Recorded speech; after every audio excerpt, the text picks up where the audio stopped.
karibu.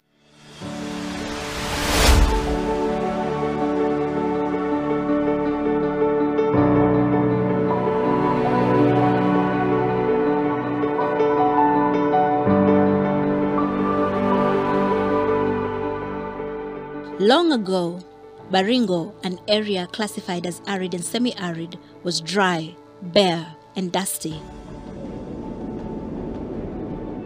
And to solve this problem, a plant was introduced in the 1970s, the Prosopis juliflora. For a while, it worked, covering the bare land, holding the soil in place, and providing the much-needed greenery. But a few years in, the plant that was supposed to solve a problem has become a problem itself. Invasive alien species, whether plant or animal, are considered a threat to the thriving of the biological ecosystem of any place that they are in, be it plant or animal. Now we're in Baringo County, and in Baringo, an invasive species has taken root, and that is the Mathenge weed, otherwise known as Prosopis juliflora. This is what it looks like.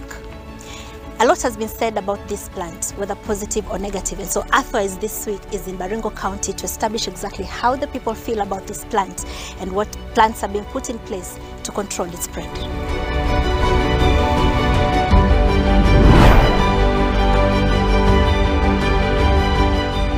Went to the school on the island over there, so I've lived here all my life. And I've seen Mathenge coming into Baringo. People call it Mathenge. We know it as mesquite, in other words, or you can call it Prosopis juliflora. There are several species. Yeah, we can't go into details for that. But what I think about it is that people are scared of Mathenge because people don't understand it. You're only scared of what you don't know. Once you know about it, then you won't cut it down anyhow. First of all, nobody's going further to get fuel. The wood is hardwood. Furniture made from this are selling for top price in Nairobi. Go check.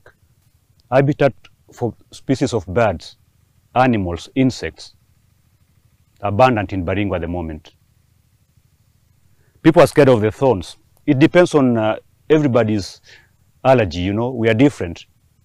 If you are careless enough to step on a thorn, every thorn is painful. It's just like stepping on a broken bottle. So just be careful. Don't bother them, they won't bother you. But you'll always need a shade. You see I'm sweating? I could be sitting under one of them. So usiniambie Mathenge ni mbaya. Kitu ya pili, angalia erosion. Lake ilikuwaga ni brown, maji ile ya matope, ukishapita kwa mtaro bado wakati kumenyesha. Ukiangalia tu hiyo maji ya mtaro, lake ilikuwa na hiyo kala. Ni kama ile chai ya maziwa alafu umeweka majani mingi. Sasa hizi ukiekewe maji kwa plastic hivi uangalie na upewe maji umebai kwa shop. Difference ni kidogo sana, ni kama tu katincha ya maziwa kalieko. Yaani kakala kadogo sana. Tunaikunywa direct sasa hizi, sio kama wakati ulikuwa unakunywa unaenda kutapika hapo kando. Sasa unaikunywa nikiwa na kiu unakwenda pale. Hao watu wote wanachota maji from the lake. Na thanks to Mathenge, erosion imepungua. Mti huu ni mti ambao ni wa ajabu. Saa hii imenichukua mwezi 4 ama 5 kuung'oa. Lakini nikiacha kwa mwezi 1 2 itarudi vile hali ilikuwa. Kwa hivyo ni mti ambao hautakani kuwa na nafasi ama namna ya kuacha. Vile nimeanza sasa sitaachilia kwa sababu kurudi ni rahisi, kuondoa ni ngumu.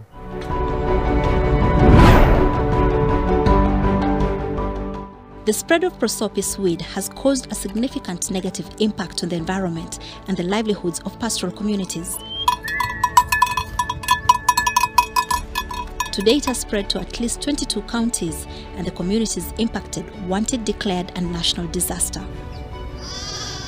The areas where Mathenge grows are inhabited mainly by pastoralists who rely on livestock rather than tree products. This is what a Mathenge tree looks like when it's dead. You wouldn't be able to tell quite exactly what kind of tree it is because a lot of plants have thorns, so it looks ordinarily like any other. However, this is usually the only green tree in the arid lands of Baringo whenever, even at the height of a drought, because where a Mathenge tree grows, nothing else can grow. There's no grass, even on the ground, there's no grass. Now this land, particularly where we're standing, is just on the shores of Lake Baringo, and just a year or 2 ago it was underwater when the rising lakes happened, and when the water receded to just a few meters behind me, the rest of the place remained like a burial ground for Mathenge weed.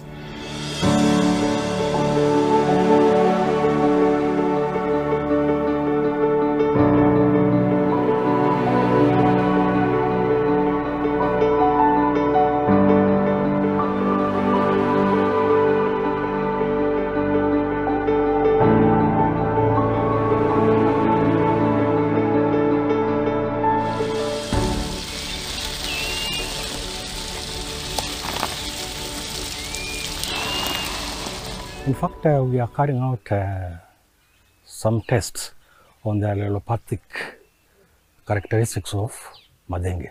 What does that mean? Because you find that where Mathenge grows, other species don't grow there. It actually suppresses the growth of other species.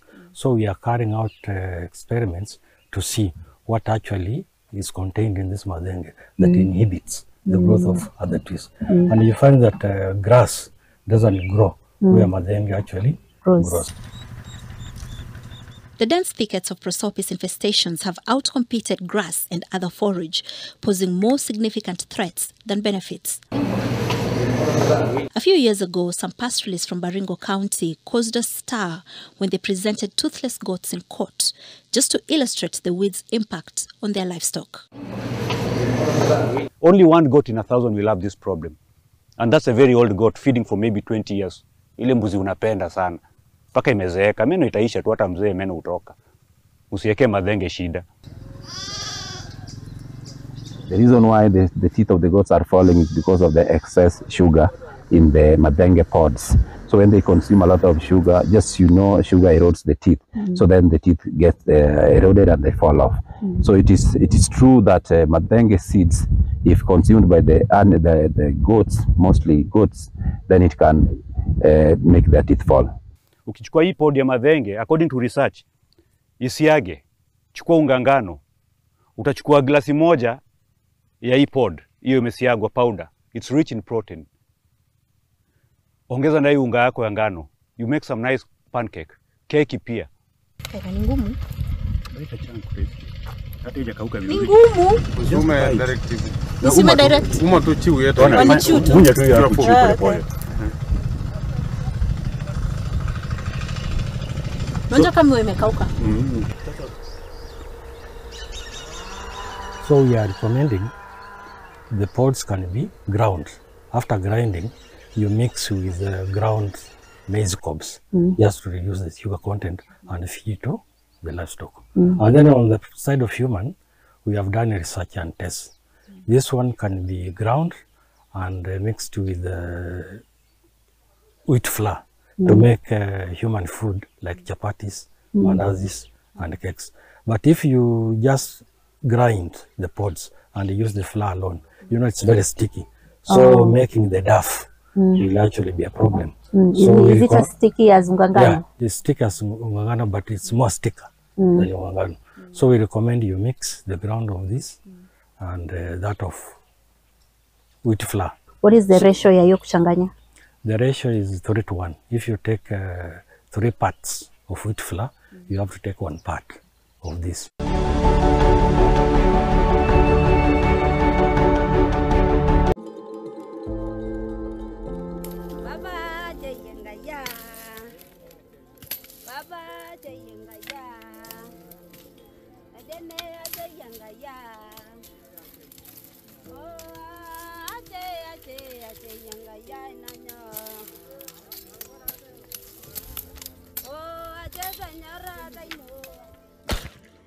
In parts of Baringo, the community has learned to literally hack the Mathenge tree as an adaptation mechanism.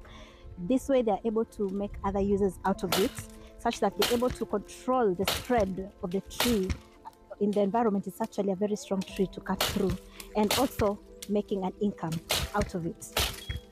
This is climate hackers. Such a strong... that's a strong tree.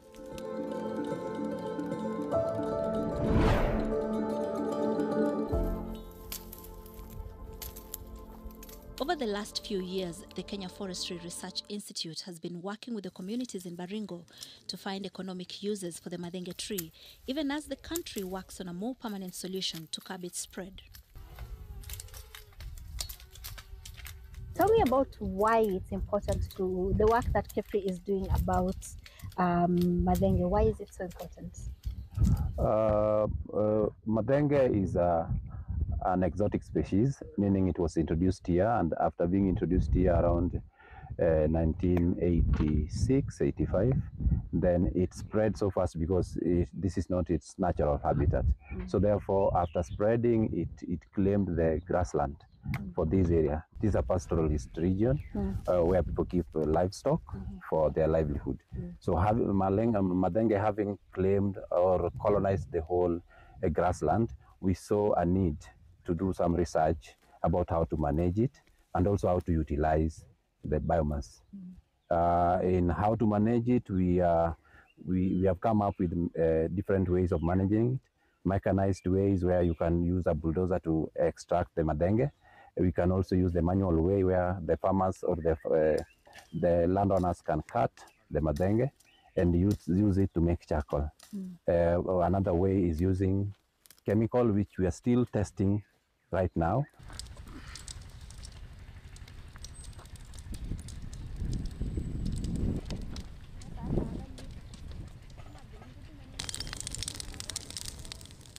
Oh my God, it is so hot here.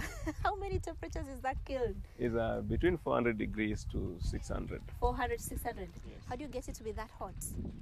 So for us, through the biomass itself, it generates the methane and the fuels, oil, so it burns and it helps us to ascertain the temperature. And also having the shape of that Kontiki kiln is that in a cone shape, it helps us to maintain the temperature, to attain the temperatures. So it's you're not adding any fuel, it's just the Mathenge itself? Yes, the Mathenge There's no itself. accelerant? Yes. Hakuna mafuta taa hapo ndani? Hakuna kitu yote.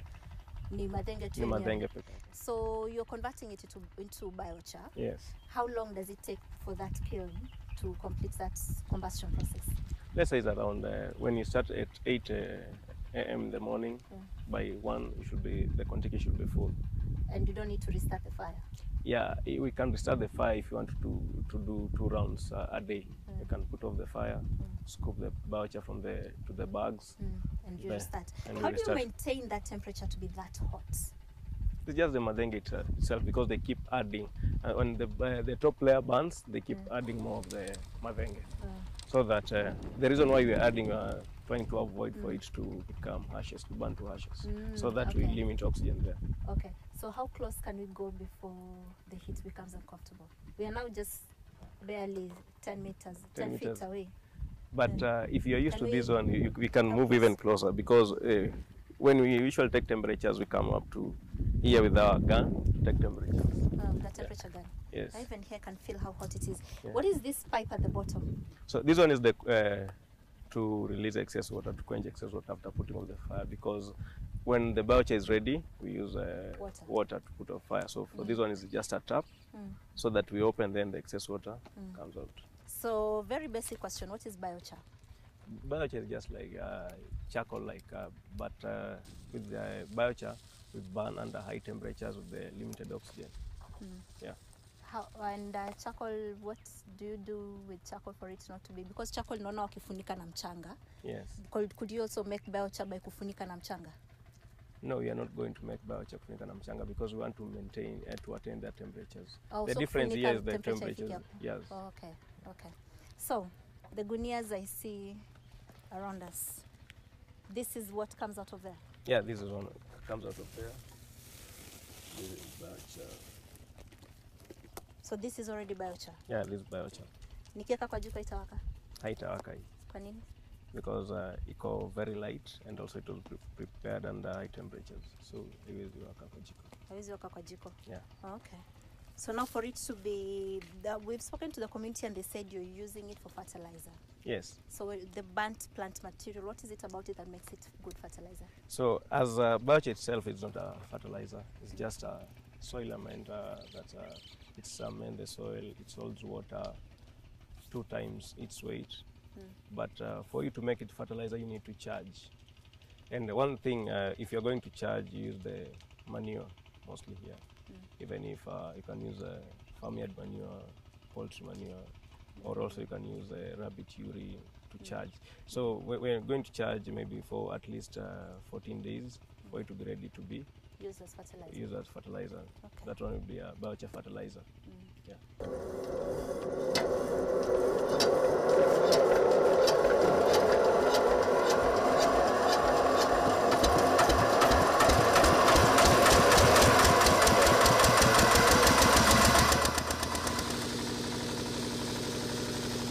Mathenge ni mti hatari kwa sababu ukikudunga lazima iko na poison. So itabidi mpaka uchoronge mpaka utoe miba. Miba kama hizi. Miba kama hizi. Pia na wewe utajichunga ili usidungwe na miba. Na unakata pia into size. Kuna size yenye unakata ili ikiingizwa kwa kontiki kill isiwe inachomeka ikiwa nje. Tukimaliza kung'oa hii kitu mpaka tufanye uprooting, tunajaribu kuspread hiyo biochar. Then after biochar tuna plow. Na tukisha plow hapo sasa ndio tunakuja kupanda nyasi. Oh, mnapanda nyasi? Tunapanda nyasi. Alafu nyasi inamea mbio sana. So hiyo nyasi inamea mbio na pia ina resist wakati mvua inapotea, hiyo biochar inasaidia. Itakaa kwa muda bila kukauka. So hiyo ndio muhimu ya hii biochar. Na kuna places kwenye mshapanda nyasi tayari na mnaona nyasi kimea? Ndio, kuna tayari mahali kuna shamba already tumepanda nyasi. Na kuna zingine prepare kwa sababu ya hii maneno ya El Nino. Tunasikia kwa maredio yuko El Nino. Pia na sisi tunang'ang'ana prepare. So already kuna mashamba clear na zingine tumepanda tukaweka nyasi, tumelima na tukaweka nyasi. So in total, if you were to put a number to it, unaweza sema ni how many acres restore? Okay, including hii kuna already 20 acres, no, around 36 acres. Kuna ile tumepanda nyasi tayari 17, kuna ingine 16 already tumesha prepare, na hii tayari tena tunang'ang'ana kumalizia haraka kabla ya hiyo mvua. It's not an easy job cutting the Mathenge tree. Given how thorny it is, gloves are necessary in order to protect yourself. Ow. Makamiba. These men and women are currently working on a 15-acre piece of land, working as fast as they can, but it will take them at least 3 weeks to clear just 1 acre. And despite the back-breaking work in the scorching sun, they refuse to give up because the war on Mathenge must be won. Once the biochar is ready for fertilizer, it is spread on land where the Mathenge has been removed and then grass planted. This grass here is called zing grass, and commonly it's known as puffle grass. It was planted in May of this year, and look at it, it's almost ready for harvesting. Now, once this grass is planted, it's able to restore the grazing fields for the farmers here, for the livestock farmers here, because livestock feed is a very important part of livestock farming. So this land here is 5 acres that has already been restored and grass planted, and the community is hopeful that pretty soon the entire area will be covered with indigenous trees and grasses like this ones.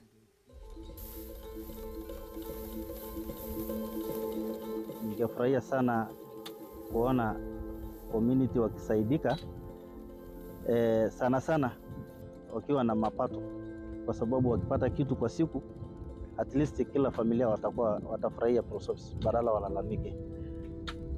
Wameshajua mambo ya management, thinning and pruning, na pia kuspace kwa mashamba wakati wanapanda nyasi. Wanyama pia watapata kifuli kwa nyasi, community wanauza mbegu. Sasa unaona nyasi inafanya vizuri, so ile mvua ilileta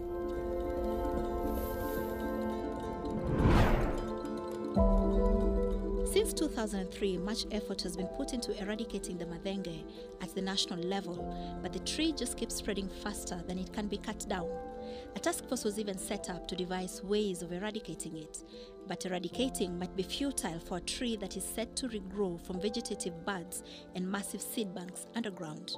It is estimated that Mathenge can produce up to 60 million seeds per hectare per year, and these seeds can lie dormant in the soil for up to 10 years. Currently, KEFRI is developing an economically feasible and environmentally sustainable management plan to control the spread of Mathenge.